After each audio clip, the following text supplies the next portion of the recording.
So I think this is a really good time to talk about the sacred secretion, as it's very important.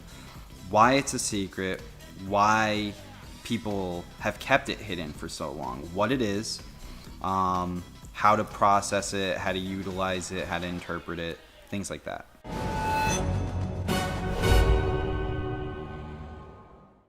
We should probably start there. What does the process do? By utilizing the sacred secretion process, if you do it properly, you will not only be happier, you can get rid of things such as depression, you can cure your negative emotional ails, but it also basically flexes your brain like if you were working out, okay? And the reason that it's important is because it will extend your life, it will make you live a longer, happier, more fulfilled life, but also, in a cosmic sense, if you want to interpret the energetic vibrational imprint patterns and the different kind of metaphysical science behind it, you will basically be more of a walking magnet of the things that you want in your life. Okay, so if you've ever read this, New York Times best-selling book, it's called The Secret. A lot of people have read it, especially people who are a little bit older. A lot of people got hooked on it because it basically discusses the law of attraction. Okay, and the law of attraction is real. That's something that you have to understand.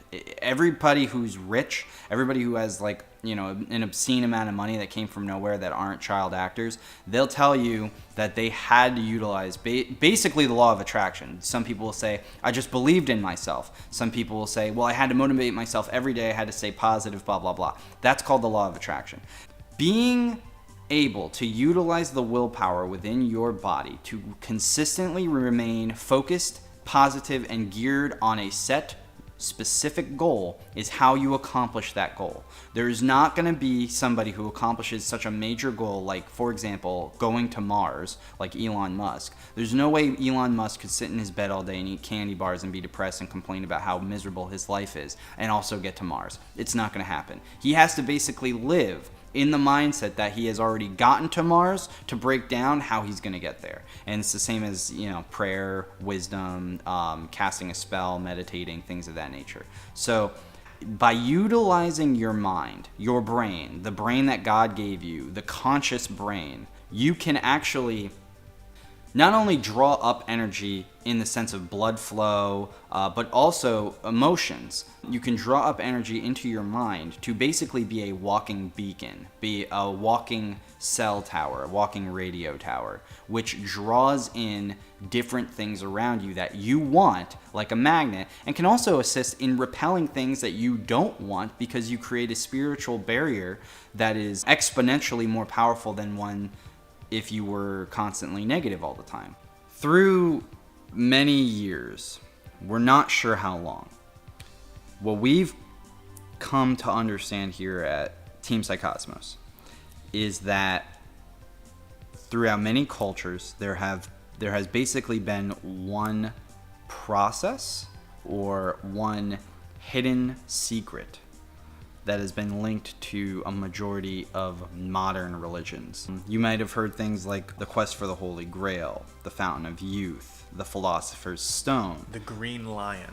The Green Lion. And we're not talking about Harry Potter here. We're talking about a secret, fundamental understanding, a bridge between man and God, and how you might be able to accomplish it.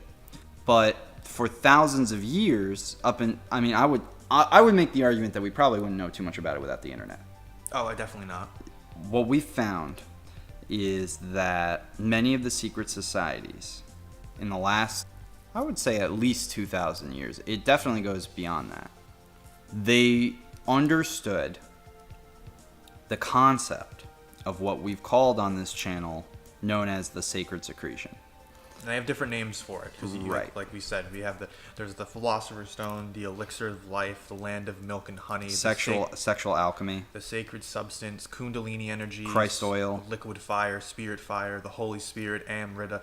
All different names, and they all seem different. But in truth, they all speak to the same effect. And more often than not, they're cultivated by following similar practices. And there have been many figures throughout history in different cultures that have taken on a physical, metaphysical role.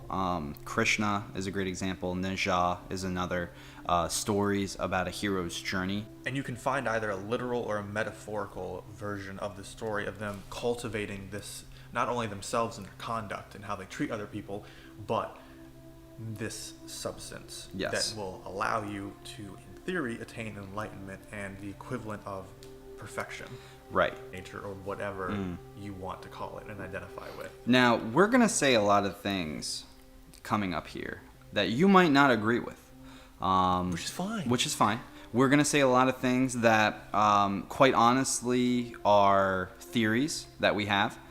And we're going to say a lot of things that you might not agree with and that you might think are potentially blasphemous. But please keep an open mind as we move forward, because we have spent years researching these topics, and they've all come together in a beautiful little package, and we've personally been experimenting with this process for over a year, and there have been tangible benefits and results.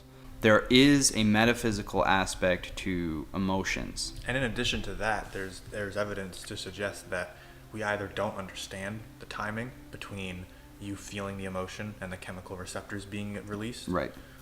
Or, and even in a weirder sense, that it's the emotion that you feel that triggers the receptors to be put into your bloodstream, the different hormones that were originally believed to be the causers of emotion. Yes, it's unclear. The modern scientific community doesn't have all the answers in that regard. However, the metaphysical scientific community, which is currently popping up, does have some answers to that. First, we can turn to Wilhelm Reich, who in the 40s, brought over from Operation Paperclip, was imprisoned and basically executed for his research on organ energy. Organ energy is similar to Kundalini energy, which is similar to the vibrational emotional response that I'm talking about within the human body. Within the human body, because our body communicates, you might perceive it as electricity. If you watched too much Jimmy Neutron as a kid, you might think, oh, well, if I'm sitting there, my brain communicates by little electrical impulses to give me thoughts and ideas. And that's necessarily true.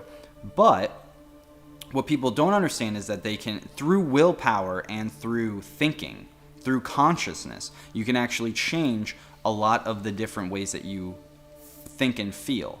And basically, the way that it is most easily understood is through choosing to be positive or choosing to have positive emotions. Choosing to be happy and choosing to find the glass half full compared to half empty will do is it will put your body into a high vibrational state compared to if you are depressed, angry, sad, or bitter or jealous or guilt ridden. You will be on a much more lower vibrational frequency. And you can see this just in output alone. People who are really happy, they get more done in a day. And you can see that just, people in your own personal life. If your perspective is centered, as Matt said, on either being depressed, talking about being depressed, or trying to solve your problem of depression, at every stage of thought, you are still thinking primarily and focused on your depression. Right. So you have to approach it in a different angle. You can't come at it as with an angle of, I am depressed, how can I stop being depressed? Because you are admitting and you are thinking to yourself and reinforcing the state of mind of depression that you're already in. Right. So you have to turn your thought to something else. Easier said than done, I understand. Yes. But my point is that if you don't, you will never get better. The sacred secretion is a biological process that occurs in your body, in which case if you take full advantage of it, you can basically be a walking magnet that pulls a majority of what you want from the external world to your life. Now, what do we mean by that? Basically, it works like this. In your brain, it's believed to be from the claustrum, or could be the claustrum, or it could also be from your cerebellum. But at any rate, your brain secretes a substance, which we're going to call the sacred secretion. And this secretion is differentiated in your pituitary and your pineal gland, and it is given special properties, shall we say. Metaphysically, you could say they get electric and magnetic, male and female attributes, archetypal energies. Scientifically, they get their own hodgepodge of different chemicals that the body produces that are put into these different secretions. And these secretions go down. They meet in It's believed to be, they could go down to your coccyx, your sacral pump, in which it's essentially supercharged, and then it begins its ascent back up. It could go to your solar plexus. It's unclear, but at any rate, it goes down your body. It begins its journey back up, and it picks up what Carrie refers to as the seed or the germ. It's a somewhat physical, somewhat metaphysical, essentially germ, as he puts it, that is produced by your body, as Matt theorizes, from the spleen, and that it is baptized, if you will, protected by these differentiating the two different substances from the pineal and the pituitary gland, and it ascends back up your brain, goes to the hypothalamus part of your brain, Yes. where it remains for 2.5 to 3 days, and then it ascends to return to the Father in the cerebrum at the top portion of your brain. Yep, crucified in the skull, basically, crossing the vagus nerve, which is a cross in the neck, and then ascending to Calvary, I believe. Calvary is the hill on which Jesus Christ was crucified in the biblical story, and it also the original translation of the word refers to the top part of the skull, and then this takes place in the biblical story at Golgotha, Yes. which is another phrase which means place of the skull. Now, what Rich is referring to, and what I'm going to outright say, is probably going to offend a lot of people. Just something that is heavily believed and implied by secret societies such as the Freemasons, which is basically there are parts of the story of Jesus Christ which are analogous with the story of the sacred secretions process within the human body. We're not saying anything about anybody's faith Right. or anything, but we're Right. pointing out that in our humble opinion, many parts of the Bible are meant to be taken allegorically Right. rather than literally. Yes. And for the record, I think somebody like Jesus probably existed, and he was probably a very cool guy. Yes. But that's not the point, because the point was, and the point has always been, that even the people who wrote the stories of Jesus Christ, at the time at least, did not intend for everything they wrote down to be taken as a literal historical record. Most of the people who are responsible for writing the Bible and the passages of the Bible were believed to be Hermetists, which were based near or around Alexandria, Egypt, where the Library of Alexandria was. This is history, and Hermeticism actually plays a big part in the creation of the modern Christian Bible. As does Gnosticism. We believe it to be true because all of the steps in the process, at least 95% of them, do happen. They do have a scientific basis in your body. Yes. If you basically go by the rules of the book for what you should do with these scientific processes by the people that believe in the sacred secretion, there is literally no way that it can be a detriment to your health. So, for example, the things that harm this process are excess eating, lack of exercise, poor social behavior, excess drinking, Alcohol. Alcohol's a biggie. Masturbation. Not casting value judgment on anybody here, but as they would put it, improper sex practice. Yes.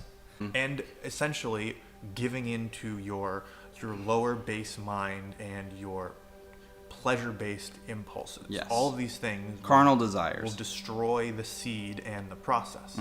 What's interesting is that this is not a unique thing for any one religious faith or group. Right. And you have to ask yourself, at a certain point, yes, these things can and have been used for the purposes of control over individuals. However, then you have to ask yourself the question, if that is just the case and it's purely that, then why have some of the best, brightest, and universally acclaimed individuals in history lived by these same principles, and it seemed to be very beneficial for them? The solar plexus area of the body, the solar plexus chakra, is said to be where the germ, the Christ seed, is created. The Naja seed, or the Krishna seed. If you will. Now, this is the reason why I theorize it's the spleen, for a number of reasons. One is the anatomy. Another is Manly P. Hall and Thomas Burgoyne both state that the spleen is required in the process of basically keeping the vibrational frequency within the body consistent. And the reason for that is because of the anatomy of the spleen. Furthermore, we know that the spleen, its function is to basically be one of the main headquarters of the lymphatic system, or most people know as the immune system of the body. So the spleen actually generates, the spleen is the main organ, if you don't look at bones, because it's not an organ. The spleen is the main organ that generates plasma and white blood-based cells within the body. Plasma, if you want to take the ancient secret society interpretation of fire, earth, water, and air, and then just translate it to what the modern scientific community rebrands it, as they always do, with solids, liquids, and gases, there's a fourth concept which is known as plasma or energy in the science community. And that is basically akin to the fire aspect of the original ancient antiquity secret societies. These things all correspond with the spleen, because the spleen is seated right between the heart and the stomach. So if you overeat, it puts pressure on the spleen, which makes it harder for the spleen to do its function, which is why people who are gluttonous and why people who are generally obese also suffer from the highest from illnesses. So overeating is linked to illnesses, I believe, because overeating is linked to putting pressure on the spleen, which makes it harder for it to do its job.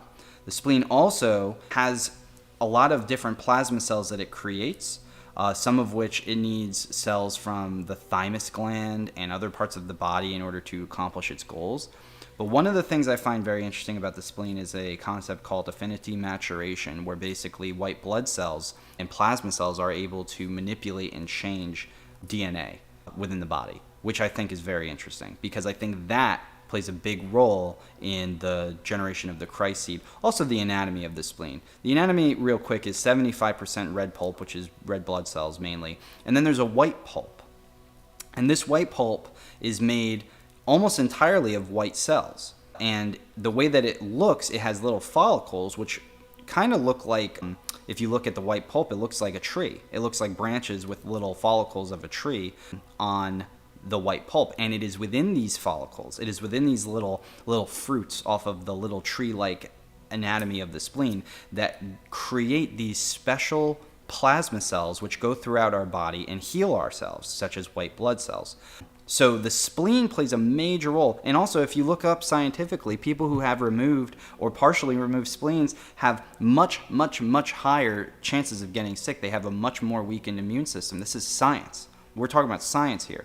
So even though a lot of people think the spleen is useless, I think that's just a psychological operation. I think that's a lie. And that's why I believe it plays a pivotal role in the process. Now, I could be wrong, and Dr. Carey, who's an actual doctor, could be completely right. But we both could be right. Or we both could be right. Or we all could be wrong. Or we all could be wrong. But that's kind of the conversation we want to bring up, because there's so many things that point to the government trying to dig research into this biological process and the harnessing of this energy within the human body, and yet they won't openly talk about it. I mean, just the fact that the symbol for this process is the caduceus, which is the staff which with the two snakes winding around it and the enlightened wings at the top. The medical industry uses this symbol all the time. And you can bet your butt that is the Kundalini. Yeah. You're going to sit there and you're going to try to tell me that staff, the two snakes wrapping around it, which, by the way, DNA, hello. Yeah. If you're going to tell me that with the wings at the top, and the wings always symbolize enlightenment, being above, and that's where and it's at the top, right where the head is. If you're going to tell me that all of that does not resemble at all the Kundalini, the two snakes wrapping around the central channel, the Sushumna, the spine, in tantric Hindu mythology and philosophy, you're going to tell me that, you're full of shit. Right, because that's exactly where they got that symbol from. By doing something important, special, and specific with these channels, you can bring it to the top of your head and attain enlightenment. If all different cultures around the world have something like that, you cannot ignore that, and it really makes you wonder, what were they onto? Because they were obviously onto something. This is basically the practical sense of how you can utilize the sacred secretion within your body, okay? First thing we should start is the theory of timing. This is probably the thing that we are the least knowledgeable on, is the timing. Theoretically, this process runs in your body all the time. Now, if you talk with Dr. Carey, he says that the Christ seed, the germ that is specifically required to bring up into your brain in order to create the chemical response that would put pressure on from the interior of your brain to essentially flex your mind by pushing back the fulcrum. That's what this process does. The timing is the thing that's generally most misunderstood, at least from our perspective, because if you ask somebody like Carey, he'll say that it happens once a month. It could happen all the time. My philosophy is, and this is the one that I'm starting to incorporate more in my life, is I want to spend more and more time focused on it rather than spending, just a couple of days a month or a week. When we made our previous videos in the past, two of which are very popular discussing the sacred secretion, we were saying about roughly once a month. Now that's just the science from people who have been within the last 100 years. When the seed is specifically born. The moon, in theory, is what begins this process. And I want to bring it back to another point that I brought up earlier, which was how the moon is linked to a woman's fertility cycle. We know that there were scientific studies in the 60s done stating that women who were not on birth control could sync up their cycle with the moon by an accuracy of 98%. They just didn't know how to measure it because, of course, this is hidden information. So if we know that the moon has an influence on humans, the theory still stands that it could also have an influence on the sacred secretion process. So, the moon goes through one of the 12 vectors of the sky that we call the zodiac, okay? The zodiac, again, 360 degrees around the Earth. 12 sectors of 30 degrees each, for a total of 360 degrees, okay? The moon takes roughly about 3 days to travel through each one. It's a cycle of about 28 days. I think it's 2.3 days per. But then you also have to remember that, the moon kind of overlaps. So roughly 3 days, okay? Every roughly 3 days, the moon's in a different sign.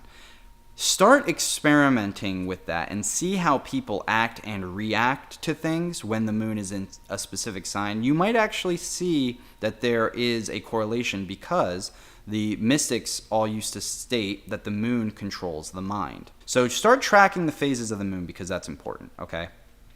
So supposedly, presumably, when the moon is in your sign of birth, so what that means is if you were born in July, between June 21st and July 21st, you would be designated as a Cancer sign. If you were born from July 21st to August 21st, you would be a Leo sign. Now that's called your sun sign. That's because it is based off of the month, roughly 30 days or so, where the sun was in front of that sign. For example, it's July right now. So the sun is in front of the Cancer constellation. Technically, it's in front of the Gemini constellation, but that's another story. It's from the traditional zodiacal sense, it's in front of the Cancer constellations, which is why if you're born under the month of July, generally, if it's not past the 21st, you're known as a Cancer sign. When the moon would enter Cancer, that is when, for you, this process would undergo. The caveat to this, and this is Thomas H. Burgoyne's interpretation from The Light of Egypt, he says that for a woman specifically, it's when she is going through her period cycle. Now, again, there's not enough scientific evidence on our end. We don't work for the government. We don't have, mass amounts of funding to be able to perform these operations. I would assume that if this exists, there's tangible evidence of it that's being kept somewhere safe in a vault. Because if people could learn how to do this, it would cause a mass amount of problems for the people in power. Because basically the general population would become more enlightened. They would stop focusing so heavily on materialism. They would focus more on spirituality. And materialism is the power of those who are in power.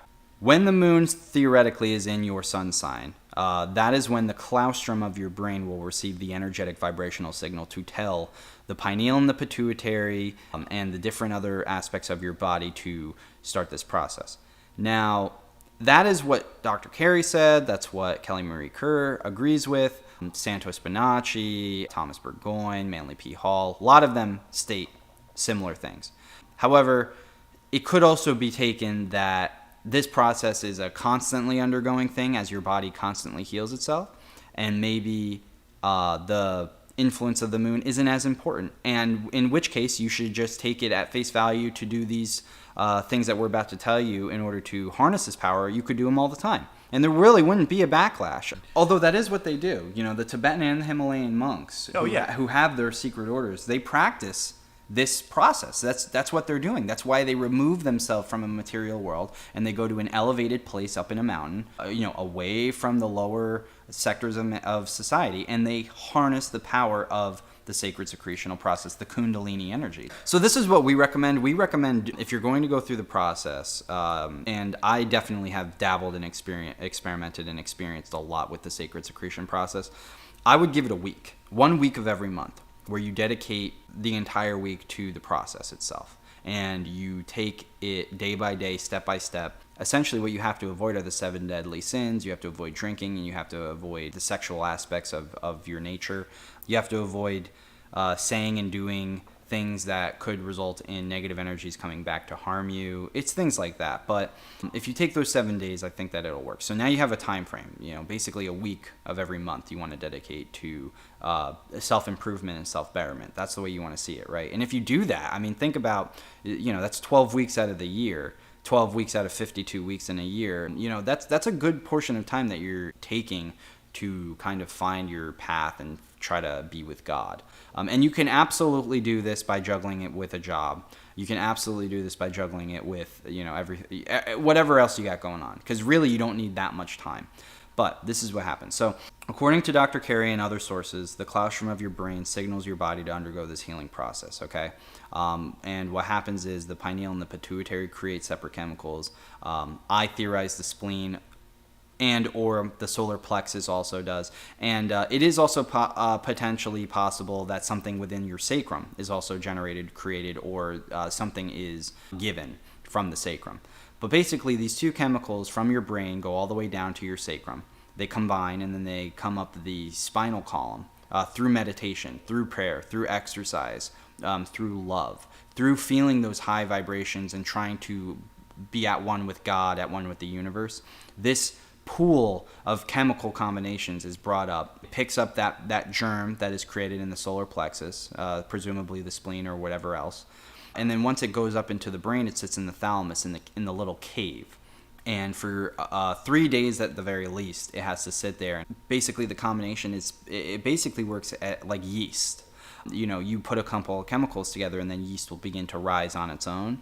And if you do that within the brain, what it does is that it basically puts so much pressure from the inside of the brain that it flexes the brain so that the dormant brain cells, and you've probably heard the statistic 11% or something like that of the brain is utilized, and that's true, but this process allows you to increase that number. Think of it that way. So when you put the pressure on the brain from the inside from this chemical combination, it pushes back a part of the interior of the brain called the fulcrum. And once it does that, it essentially flexes the brain so that blood is flowing. CSF, cerebrospinal fluid, gets generated and created. CSF is an extremely important chemical because it's utilized in your sexual reproductive fluids.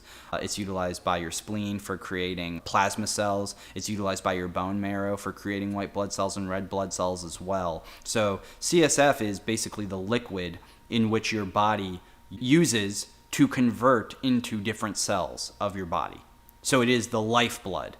It's not even blood. It's a lifeblood, though. Think about it that way. So that gives you the basic interpretation of what it is. So how do you utilize it? This is what you do, okay? This is what I do, actually. I should say that, because I'm not going to tell you what to do with your life. You do whatever you want to do. But I'm going to tell you what I do, and then if you want to practice it, you can. And I should preface, I've had a lot of very strange out-of-body experiences. You remember the first time I actually activated it, I was driving to your house, Rich, and right. I came to your door and I said, yo, something's going on, feel me. And you told me I was vibrating. Yes, you felt like you were buzzing. You told me that you were feeling that internally and externally. Yes, and it was a very odd feeling. I almost crashed the car because I was like totally not focused on driving. It was a hour-long trip, and I was sort of in a trance, meditating while I was driving, just trying to relax, breathe, trying to harness the energy, and I felt it. And that's when I felt it. And then I asked him if he could just touch me and feel it. And he claims that I was buzzing. I felt that as well. And that right there is purely anecdotal. Anecdotal. But the point that we're trying to make is that you will experience something. Yes. It's probably going to be unique to you. And don't worry so much about trying to analyze what that something is, at least not in the moment. Right. It's much more beneficial to go with the flow, so to speak, and to just observe the sensation that you may or may not be having. Right. And that goes for meditation and any sort of strange internal peace that may come over you, or bursts of energy that you get, or what have you. Right. Don't worry about what does this mean, is this real, am I psyching myself up or out. Don't worry about any of that. Just at the observe. at the end of the day, you're bettering yourself, and that's what the whole process is for, right? So this is what I recommend. Okay. First of all, I should absolutely address the differences between men and women, because I have found by talking with a lot of my female colleagues and friends that it might be a little bit different for them. Okay. If you're a woman who is not on birth control, and that's important, because you have to basically do this process whilst on your period. And with the women, I can just get it out of the way because the period timing is super easy. If you're on your period, it is theorized that is when this process takes place. If you want to go from the approach, and that's only by Thomas Burgoyne, by the way, but if you want to go on the approach that the process works similarly between men and women, then do it the same way that I'm about to describe it for men. For men, you need to start looking at the moon, because, well, actually, both men and women, but for the men, if you're trying to understand this cycle, you need to look at the moon, and here's why. You're going to have two different types of calendar systems that tell you when the moon is in which sign. There's traditional and there's sidereal. Traditional is basically from the Earth's perspective. Sidereal is basically from the planetary objects perspective. Look at where the moon is. If you want to use a traditional system, that's fine. Look at where the moon is. So right now, the traditional system would say, let's just theorize, if it would say the moon is in Aries. Let's say that you are in Aries. Let's say your birthday was April 1st. Okay, we're just going to go real basic here. Your birthday is April 1st. All right. And the moon is about to be in Aries. Okay, well, first of all, you have to wait until the moon is in the sign before, which is Pisces. Okay, the reason is because you need to give your body ample time to prepare for this process. You can't just start the process when it's starting, because that would kind of defeat the whole purpose of the sacrificial element. So you want to give it 3 days for preparation. You want to give it 3 days for the process itself, and then you want to give it 1 extra day at the end of the process as a rest. Like how God created the world in 7 days, and on the last day he rested. You take that approach, okay? The first 3 days are going to be when the moon is in the sign before your sun sign. So if you were born April 1st and you're in Aries, and the moon is in Pisces, right when the moon goes into Pisces, that's when you want to start preparing. And that's at the latest, all right? You might even want to do it a couple days before that. So then you wait those 3 days, okay, while the moon is in Pisces, because it goes Pisces and then it goes to Aries. So the 3 days is for preparation. And then the 3 days where the moon is in Aries is the days that the combination of chemicals is going to sit in your brain. And then the last day is to give yourself a buffer day, okay? 7 days. And this is what you're going to do during these 7 days. Every single day. You're going to exercise by doing cardio. All right? At least a little bit. If you're a guy and you want to do weightlifting, if you're a girl and you want to do squats or whatever, yeah, sure, go for it. But you're going to need probably at least 15, 20 minutes of exercise each one of those days. Your diet is extremely important. No sugar, no caffeine, no alcohol. You have to remain a certain level of alkalinity. And what that means is a certain pH level in your body. Because if your body is too acidic, so if you eat too much dairy, if you eat too much sugar, if you consume too much alcohol, your body will become acidic. And if it's acidic, it will become very lower in vibrations. which will affect the process of this chemical combination, because that's basically what it is. It's the vibrational frequency that you have in your body determines whether or not this chemical composition is either going to be able to survive and doesn't dissolve, or even if you're able to bring it up in the first place. So what you eat is extremely, extremely important. You want to go for alkaline foods, blueberries, spinach, kale, salads, For those 7 days, I would eat meat maybe once or twice that week. Stay away from highly processed sugary stuff. Yeah, no sugar. Absolutely no sugar. Sugar is horrible for you. It's very bad. And the reason is because sugar assists in calcifying the pineal gland, same with caffeine, and same with alcohol, and same with tobacco. And that's aside from all the fun mainstream stuff like diabetes, heart disease, increased levels of fat. Right. Oh my God, it goes on. Right. So you already know that stuff's bad for you. So your diet is very important. Now, I'm not saying that you have to eat like raw kale for 7 days straight. I'm saying don't eat a lot of sugary stuff. Don't consume a lot of coffee. Don't eat a lot of chocolate. All right. Don't overeat either. You want to be light. You want to be light and fluffy and full of air and energy. The bad foods, and especially overeating, which Dr. Carey talks quite a bit about, is not only in extreme cases, this is actually kind of interesting, but in extreme cases of overeating and overconsumption of alcohol, you can essentially have more or less, I guess you can think of it as, this is probably very scientific, but a sort of sludge buildup in your body of just stuff that your body is taking time to fully get rid of. And this can ferment, and you can actually have small amounts of alcohol develop in your body as the result of its bodily processes. There's actually a thing that's called auto-intoxication, as Carey calls it. I think the modern day phrase that they usually use is, I think they use auto-intoxication. One of the main things is called gut brewery syndrome. Now this isn't very common, but the point that we're making is that one, overeating and overindulging in alcohol and food can lead to this, and it also naturally makes your body more acidic. And an acidic body is not a happy body, and it's much more difficult to cultivate this substance, this Jesus seed, if you will. And also just to keep yourself healthier. Your body has a very specific pH balance that likes to keep it at, but it prefers to be more alkaline than acidic. Yeah, 7.3 to 7.4 I think is the range. And this is also why, if you ever notice, after you have a particularly large meal, or even if you have something that's particularly fatty or particularly acidic, you'll notice lethargy, and it's not just a sense of, oh, I'm so stuffed I don't want to move. That's definitely a part of it. Right. But even when you don't have that and you're not completely stuffed, you'll notice that your brain just feels kind of groggy. It kind of feels like it's in a fog. It does feel very lethargic. Meditation, also very important. I recommend that you do 20 to 30 minutes of meditation, as well as yoga, because you need to be able to stretch and get your spine and different aspects of your body aligned and blood flowing and ready to be able to be a host for this chemical brewery of sexual alchemy combinations. You must not masturbate.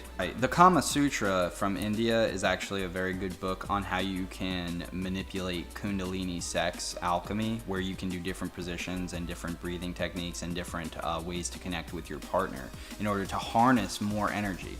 But one of their big facets that they talk about is, if you're a man and you're trying to harness the energy, you must not finish. I think that covers most of what you need to do during that process. I mean, the other caveats are, don't feel negative, don't play into the 7 deadly sins, don't play into lust, greed, envy, wrath, sloth. Be active, exercise, eat properly, meditate and pray, and try to find interconnection.